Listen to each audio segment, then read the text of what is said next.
Today we'll speak of imagination with faith, and specifically effortless, lighthearted focus. So, effortless, lighthearted focus to the realization of our goal, our destination. Now, we have the power to work with imagination, and we have the ability to maintain what we refer to as faith. And we've been discussing that faith is loyalty to the vision, the ability to see something in our mind's eye that we desire to achieve, and on the journey maintain loyal to this outcome. Now, we've been discussing it from the concept of self-image and also discussing the element of inner resistance. And the idea behind it is that if we maintain this self-image that is reflective of the vision, we find ourselves not experiencing what we call inner resistance. Inner resistance is excluded out of consciousness. We experience a higher degree of bliss, peace, and ease as we go about doing the things that we know we have to do to produce the result. This is also a high level of embodiment of that concept of self, the self-image, that we see ourselves as in the vision, in the outcome. All this is done through imagination, and to the degree that we embody it, we will experience effortless, lighthearted focus. Now, James Allen, in his book, As a Man Thinketh, says, to put away aimlessness and weakness, and to begin to think with purpose, is to enter the ranks of those strong ones who only recognize failure as one of the pathways to attainment, who make all conditions serve them, and who think strongly, attempt fearlessly, and accomplish masterfully. Now, when we're saying think strongly, we're talking about loyalty to what we imagine, our vision. And it's the recognition that whatever shows up on the journey, the outer world experience, is in harmony and in contribution to the vision, and to be able to adjust our thinking accordingly if needed to realize how so. If a person experiences some kind of resistance in the outer world, maybe it might appear as an externalization of the doubt within, or some inner resistance within, as somebody saying something or a particular circumstance. It's important to recognize that we are assigning the meaning from within to this particular circumstance, and we can change the meaning. One of the ways that I discussed of how we can go about doing this is to use the exercise, but it's more of a way of being, to do this by going into the end result where you see yourself and have a conversation with yourself right now and that higher self at that end result. Have a conversation and ask how you would interpret the circumstance that you are experiencing right now. What you will find is that that version of you will communicate to you in a way that will help you understand that what you're experiencing right now is going to be in harmony and in contribution to your vision as part of the story that plays out as theater to the fulfillment. We have been learning that all things exist and are revealed in imagination. So to do an act where we can go in and have a conversation with ourselves at the end, what we are doing is we are revealing the journey to the destination, because how else would you know the answer unless it already exists, that you exist there? The journey is about building a relationship with yourself. As you build the relationship with yourself through these inner dialogues, which is happening in imagination, you'll notice that you automatically exclude aimlessness and weakness out of consciousness. Because the very act to carry on an inner dialogue with that version of yourself that is in the end result is to think with purpose, as James Allen articulates. And from there, we know what to do and what to say. And this attempting fearlessly or accomplishing masterfully becomes obvious to us. Now reflect upon this on your own personal experiences. Notice when in your past you had a vision in which you brought it forth, the vision realized. Notice that throughout the journey, people, circumstance, and information revealed itself, which appeared to guide you to the destination. And now we recognize that these were externalizations of ourself that was bringing forth these elements to reveal as a journey to the destination. Also notice that there were times where you maybe had gone into a different state of mind that was different than a position of faith. And then somehow you were able to see yourself at the end again and receive some information, be it in a way of inner dialogue, like I suggested, or just by imagining and seeing yourself at that end, and then your faith was restored. Then, as your faith was restored, whatever it is that you knew you had to do or not do made sense and was accomplished and done so from a place of flow rather than a place of force. This is the working with the combination of imagination with faith. Now, this is a journey, and also what I wanted to discuss to contribute to this is further discussions on a book that we brought up, which is How to Make Your Mental Pictures Come True by George Schubel. And I've already done a discussion on this. I'll put a link in the description to it. I recommend watching it because his process is very similar to the process that I do, except what he's suggesting is to further stimulate the imaginal end result by being inspired by different experiences in life. For example, he says if you want to have a house and you are not sure of what this house would look like with vivid accuracy, to actually be inspired by visiting houses that stimulate you. Maybe it's certain houses that are for sale. Maybe it's certain friends' houses, and go into certain rooms and admire and be inspired by the different styles of the room, the decor, and so forth. And to take notes of what you are inspired by, and to bring that into your imagination at the end of the night and construct a whole house with various different rooms in which you can go into. And what this does is it saturates the mind and brings us again into this higher degree of faith. And we have a higher degree of vivid clarity. Now, the same is to be said about having that conversation with that version of you that is in that end result. Because that version of you can describe how you believe reality to be, which may be different as to how you believe reality to be right now. And one of the things that happens on this journey is the evolution of our beliefs. We change. We become more of who we are on the journey after we bring forth a result.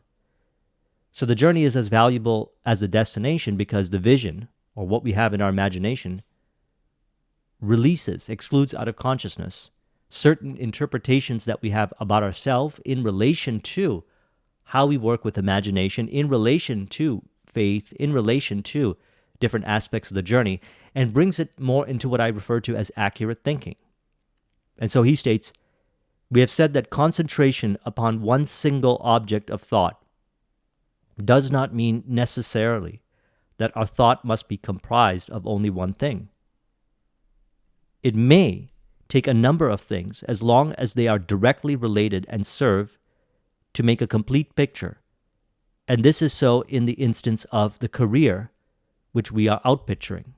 Such he gives an example of a career that you aspire to have. Maybe it's to become a professional in a certain industry, or to become an entrepreneur, or to live a certain life.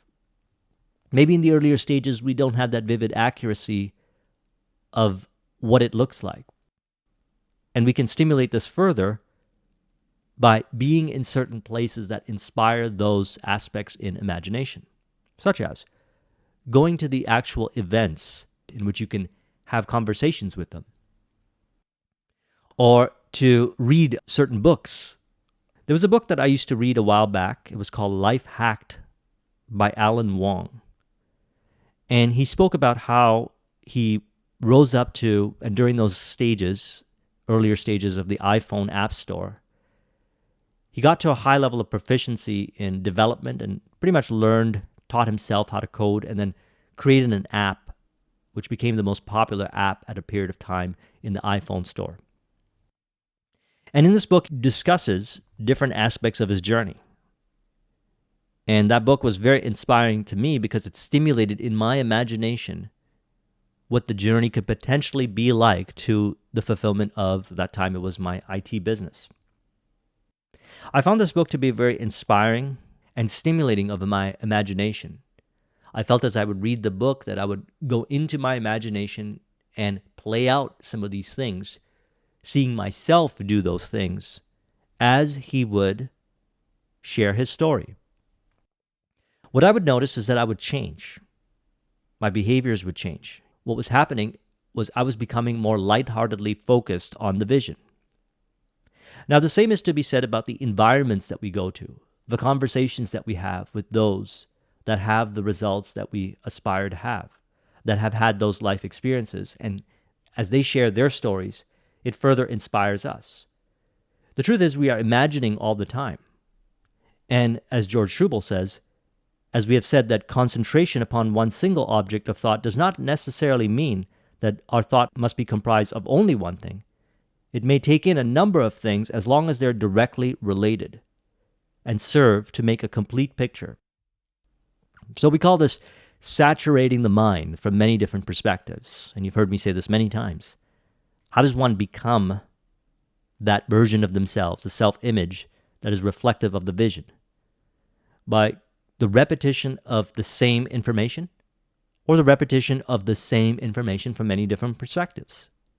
And he states, what we aim to avoid now is the intrusion of any vagrant thoughts that may and will seek to enter within the magic circle where our one definite thought is held. We must not allow no fear thought, no opposing thought, no worry thoughts, no alien thought of any kind to enter through our mental camera eye, but rather we must keep our eyes single to the one true thought of our career, or whatever it is that you desire. So we have opportunities throughout the day where we could vividly imagine. We've been discussing how at the end of the day we can imagine ourselves being a certain way in relation to our vision. George Schubel talks about how you can imagine yourself in different aspects of that end result. And what it does is it saturates the mind from different perspectives, such as if you have a business, you imagine yourself being that person at the end that has that end result, but all throughout the day, you might not look at what is appearing from a perspective of denial of that end result, but you rather see how so it's in contribution, then you're doing this very thing. That is the act of what he refers to. We aim to avoid now is the intrusion of any vagrant thoughts. So all throughout the day, we're imagining anyways. We might not be consciously aware that we are, but we only need to be more present and aware as to when we are doing it.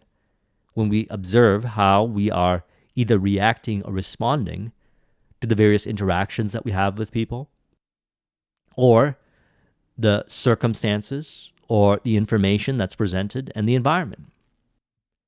Now, the way we want to look at this is see it in contribution. For example, on the entrepreneurial journey, perhaps in the moment you don't feel motivated to do the thing that you know you have to do, which is make that conversation a reality with that individual that, for whatever the reason may be, you had challenges with them. We want to reflect in that moment and see that we are potentially imagining them to play out the theater of that challenge again. That's why we have this inner resistance. And because we have already saturated our mind to a certain degree of that vision, we feel the inner resistance of lack of congruence to the vision. That's the inner resistance. If you could see yourself in your imagination having a conversation that is harmonious with that individual, in which you reach an agreement, maybe it's a team member or a vendor you're dealing with, let's say, then what you'll notice is you'll feel that sensation of faith that it is possible. Some way, somehow, I'm going to be able to have that conversation with the person. And what you're doing is you're encouraging the thought from a different perspective of the end result. In other words, you're looking at reality right now and seeing this as part of the journey to the destination. So it's not from force that you are trying to exclude out of consciousness the fear thought or the opposing thought or the worry thought, but rather through accurately assessing the circumstances on the day-to-day journey and then re-evaluating it and reimagining it to be the accurate way. Now, the beautiful thing about this is we're doing this all the time. And we do this when we maintain our flow, the ideal state of mind. And one of the reasons why I suggest it is because that's where most of the inner resistance is excluded out of consciousness, the unnecessary. So perhaps sometimes it may reveal a belief that we have about a person or a circumstance, but we have the power to change it upon revelation of it based on how we feel, the tension or reactivity to whatever it is that shows up.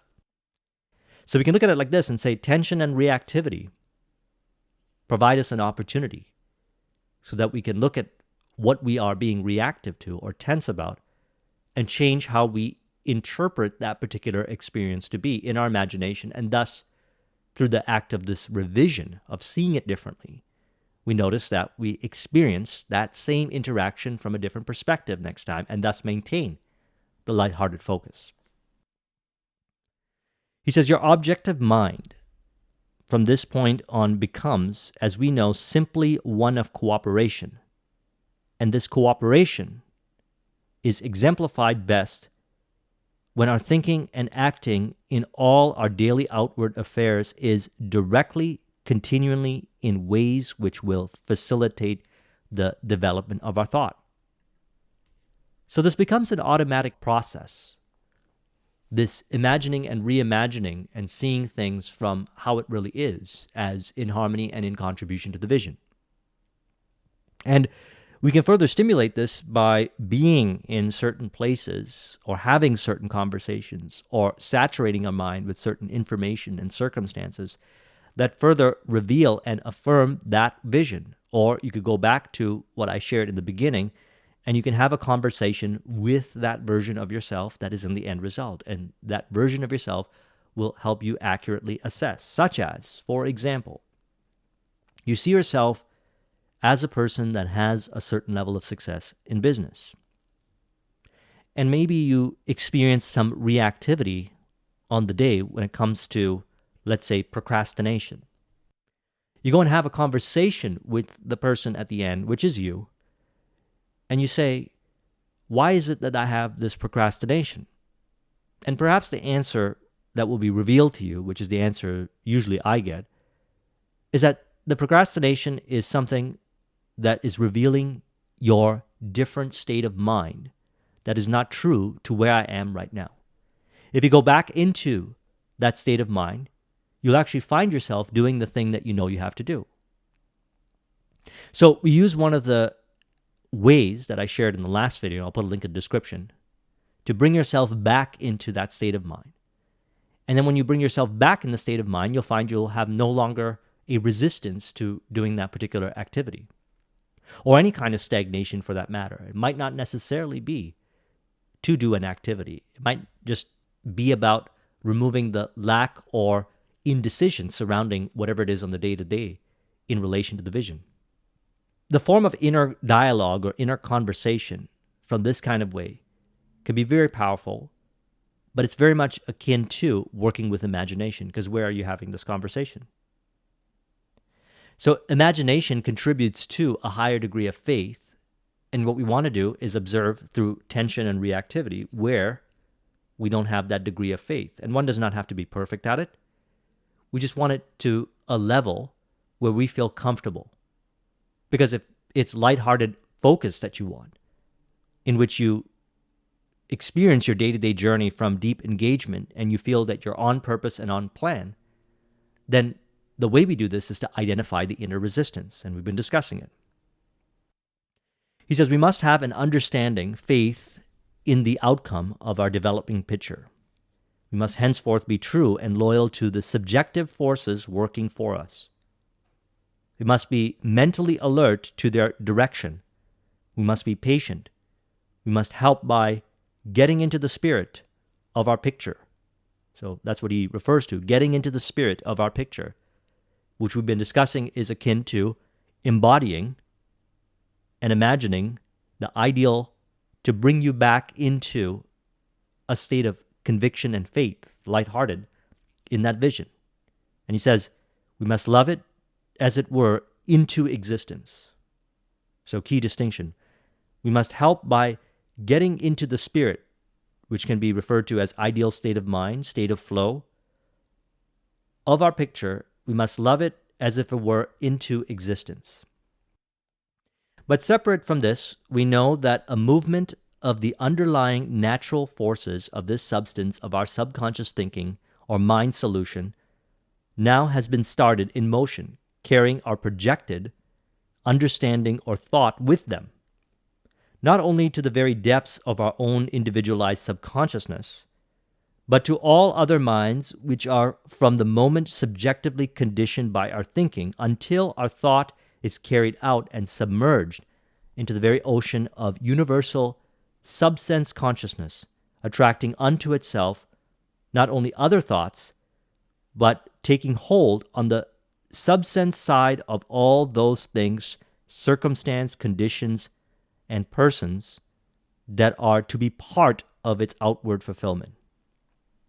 Now, this is a very deep, reflective statement, and we can go back to what James Allen said in As a Man Thinketh to further emphasize this when he says, to put away aimlessness and weakness is to begin to think with purpose. So all of this is a result of thinking with purpose. And Neville Goddard refers to this as living in the end. Now, living in the end means that you understand that everything is in harmony and in contribution to your vision. And if you don't understand it, then you perhaps have gone into a different state of mind. And then we go back to that same state of mind by using any one of the things we talked about in the last video. And we're working with imagination here. So we imagine what implies, and we go to the end. We know we're in the end when we no longer feel that tension, inner resistance, lack, and convolution in our way of being. And when we think about our vision, we see it as it is done.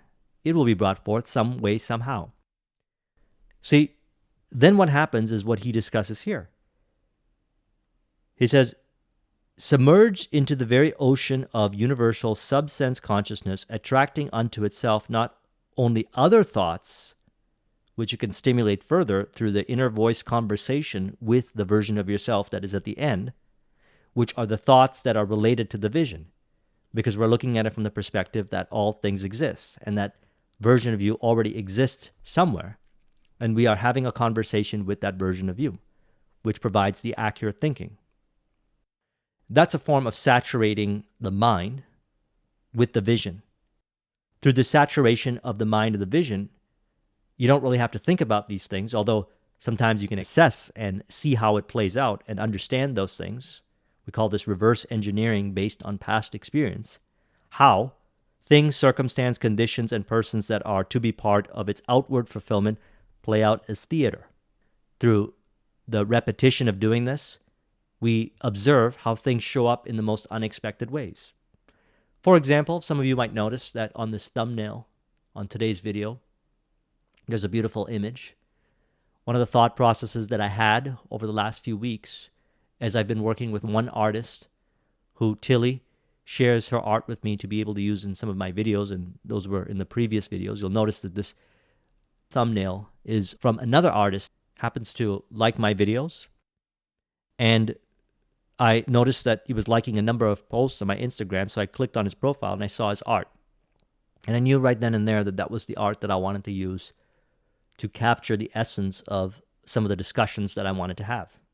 So I messaged him and I asked him if it would be possible that I could use his artwork in some of my thumbnails, and I would link to it and give him credit. And not only did he accept, but he was honored by it because he has been a fan of my videos and has been very helpful for him.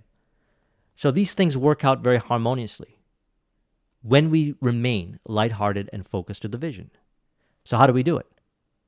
By maintaining this, what we call saturation of the mind, saturating the mind, consuming and saturating the mind with relevant thoughts, information, circumstance, environment, and so forth that is related to the vision, and then also recognize that the outer world expressions are also some way, somehow related to the vision. And if we need to, we can understand how so by going to an end and having a conversation with that person in the end, or as he states here, by placing yourself in certain environments that further stimulate the end, such as the example given of if you wanted a certain house. Then you visit a friend's house and they have a certain style of bathroom that you like. Right away you feel inspired by it. You've essentially gone to that end. And you'll notice that in the moment you will feel more faithful, and you'll probably say something like, yeah, I'm going to have this kind of bathroom one day. Or the same is to be said about anything else. Perhaps it's a certain style of clothes somebody's wearing or a certain car that they're driving. You'll be inspired by it, and you feel it is yours. That feeling it is yours, that assuming that it's done, as Neville Goddard puts it, is starting the process, brings you into a different thread of reality to the fulfillment of that, should you choose to decide to stay loyal to it. And we stay loyal to it by maintaining that state. And we've been discussing this, the state which contains the self-image helps us, the concept of self, because we know when we're embodying that state and we're living in that state based on our resistance, and we can change the interpretations of what we call resistance to whatever shows up by, as what we discussed in the last video, change your state, change your life, or changing how we relate to those interpretations by asking ourselves, how is this actually true? And you could use the methodology that I suggest, which is the inner voice conversation.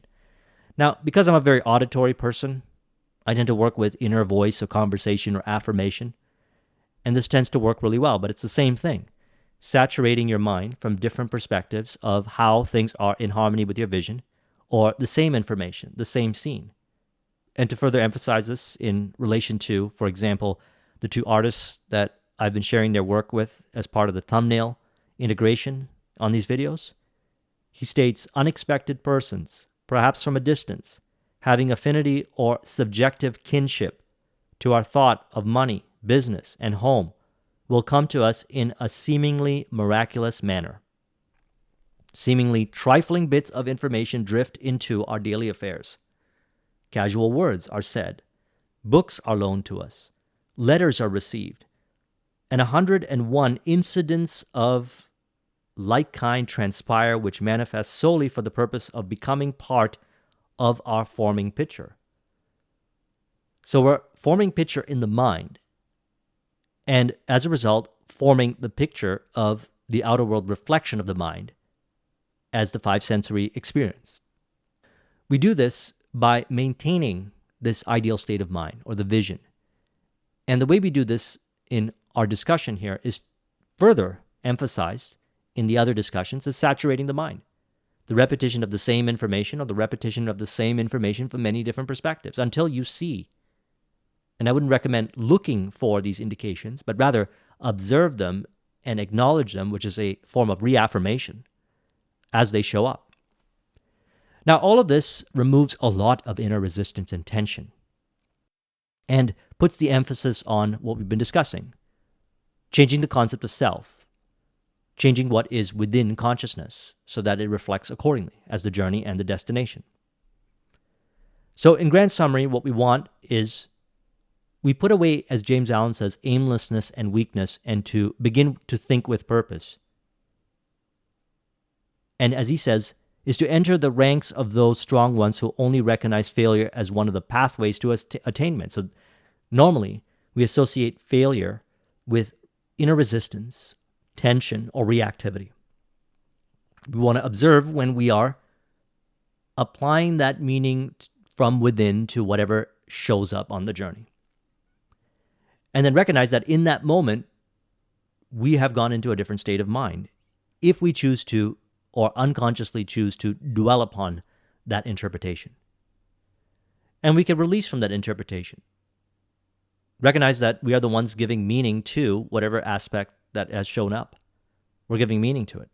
Nobody else is showing up to tell you what meaning to give, although it may appear that some people suggest the meaning, but you ultimately have the power to choose what meaning that you give to it. And you have the power to choose the meaning that is in harmony and in relation to the vision, because you're one with everything. All of this is an externalization of ourselves. So thus we are connected to it all and bringing forth it all in relation to the vision based on our interpretations. So I trust that you enjoyed this discussion. Let's further emphasize this with an affirmation. You can say, I realize that imagination, which I have access to, shall guide me to the destination. It will reveal a flow-based, faith-based, effortless, lighthearted focus in my way of being through my understanding of how everything is in harmony and in relation. Through the affirmation, I recognize and I'm able to see how so, based on how I'm able to understand the meaning that I am assigning to the different aspects of the journey. The meaning that I assigned is further saturating my mind. So I choose the meaning that is in harmony with the vision, and that saturates my mind. As a result, I find myself stimulated and moving towards the people, environment, circumstance, and information that further stimulates the mind and saturates it in harmony and in relation to the vision. As a result, I feel more ease and I feel more lighthearted. And I realize then, as a result, I'm dwelling in the state of mind that is reflective of the vision. And I'm on the journey to the realization of the vision. If you want to copy this mind map, the link is in the description. Thank you very much for watching. I'll talk to you soon. Take care.